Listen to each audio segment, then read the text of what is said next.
Warga ini menganggap bahwa semua kritik itu adalah lelucon bagi mereka gitu loh, Mas. Jadi mereka nggak pernah melihat bahwa kritik-kritik itu sebagai sesuatu yang penting disikapi dengan serius, disikapi dengan evaluasi diri gitu ya. Yang ada bagi mereka tingkatannya cuma dua. Kalau dia nggak syirik, dia lelucon gitu loh, Mas. Makanya mereka menganggapnya santai aja, dan oleh karena itulah kemudian Anda bisa lihat hampir tidak ada perubahan yang jangankan yang kecil-kecil, apalagi yang drastis gitu ya, dari perilaku politik mereka sepanjang ini gitu. Nah, ini sebetulnya bukan gejala baru. Kita kenal dahulu waktu misalnya Gibran itu salah omong, lalu dipelesetkan orang menjadi Samsul, lalu justru mereka membuat sendiri meme-meme yang berhubungan dengan Samsul itu. Kaisang Pangarep kembali membuat netizen geram lantaran ia memakai rompi hitam bertuliskan Putra Mulyono yang dipakainya saat belusukan di Kecamatan Jambe, Kabupaten Tangerang. Kaisang dianggap punya muka tembok dengan nekat memakai rompi Putra Mulyono dan gambar siluet mirip Jokowi itu.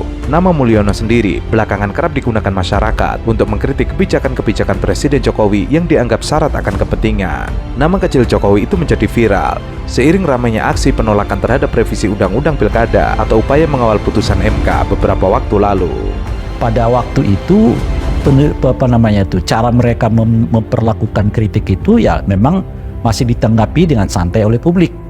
Ya, artinya mereka menganggap model menanggapi isu ya kritik dari luar dengan membuat lelucon dan meme-meme itu efektif ternyata untuk meredam, bahkan membuat arus balik kepada mereka yang mengkritiknya gitu ya.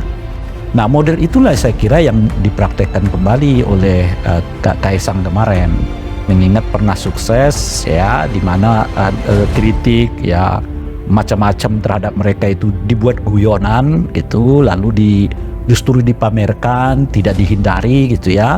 Akibatnya kemudian isu itu mereda sendiri, bahkan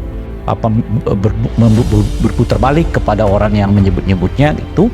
Yang mereka nggak baca, situasi berubah, kondisi berubah, perspektif publik berubah, sensitivitas orang berubah gitu. Melihat jaket Kaisang tersebut, netizen menganggap jika yang dilakukan Kaisang itu tidak lucu.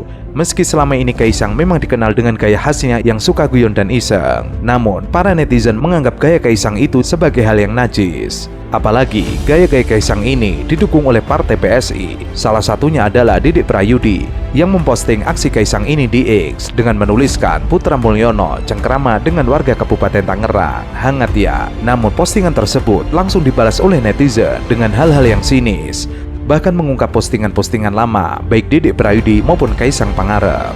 Nah, itu menurut saya yang membuat kemudian alih-alih mereka mendapatkan hasil seperti sebelumnya yang Gibran melakukan pensamsulan itu gitu, yang terjadi orang makin jengkel gitu loh.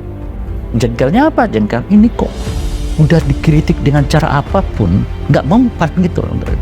Makanya ya Anda jadi juga bertanya-tanya, ini mau pakai apa sih gitu. Saya juga di media sosial saya buat itu, saya menyatakan sangat menyesalkan tindakan seperti itu karena menganggap semua kritik-kritik publik diperlakukan mereka sebagai lelucon gitu ya. Nah, saya mengatakan begini, apakah mereka menunggu gerakan seperti 2208 itu tercipta dulu? Itulah kira-kira, supaya baru mereka mengerti bahwa ada sekian banyak orang yang mulai jengkel dengan perilaku keluarganya. Anda bisa bayangkan, private jet belum selesai, iya kan, belum tuntas. Ya kan, siapa yang macam-macam, tiba-tiba mereka nganggap semua kritikan itu adalah lelucon gitu loh.